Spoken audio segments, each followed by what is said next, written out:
napakarami tayo ng kuha ngayon. Kuya. Oh, paano ka makakuha na maayos yan? Nakagwantes ka pa, Joshua. Kuya, nangangalakal na tayo. Pero, hindi tayo germs carrier.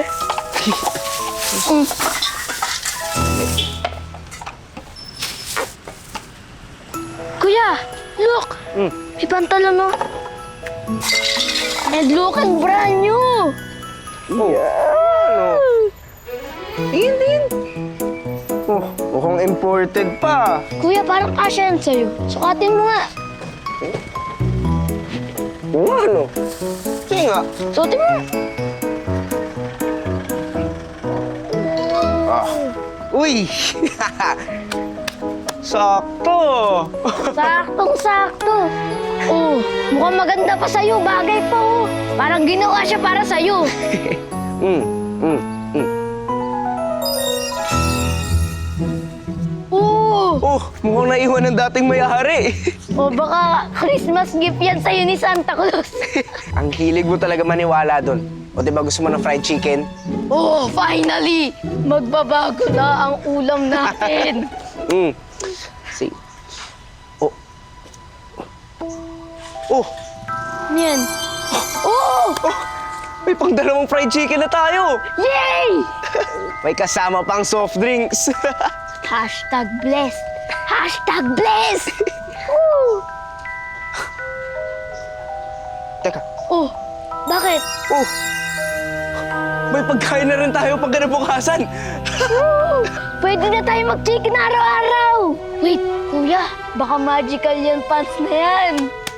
Nananaginip ka ba, Joshua? Imposible talaga yun. Check mo nga. Check mo nga.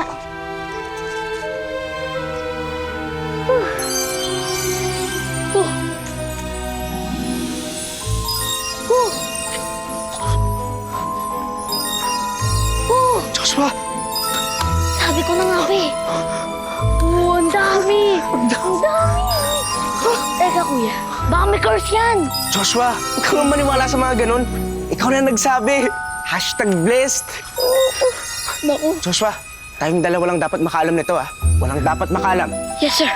Pero bibili mo ako madaming fried chicken. Oh, sali, meron pa. Bili tayo ng spaghetti. Ang daming pagkain. Papel na lang. Kala ko meron pa yun. Tapon ko na lang. Sandali, ah. Teka lang, kuya. May nakasulat yata dito eh. Basahin natin. Remember, lahat ng bagay ay may hangganan.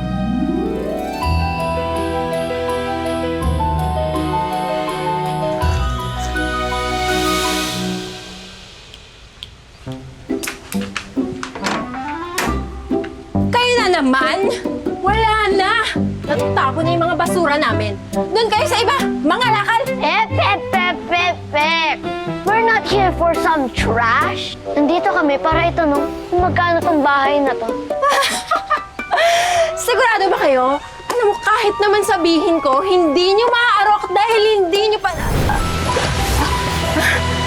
At saan nyo naman nakuha yan? Nanalo ba kayo sa loto? Hindi na mahalaga yan. Hindi ka rin naman maniniwala kahit nasabihin namin. Ang mahalaga, sagutin mo yung tanong namin. Magkano ba tong bahay na to? Bibilihin namin on the spot, cash. Kayo naman mga sir. Tara dito tayo sa loob. Gusto nyo pagtimplahan ko kayo ng juice tsaka ng sandwich para habang nagtutour tayo, di ba? Eh, gusto namin mag-sign ng mga papers. Ay, nako. Actually, kayo na lang talaga yung hinihintay. Naka-ready na yung mga papers sa loob. Please, pasok kayo. Pasok.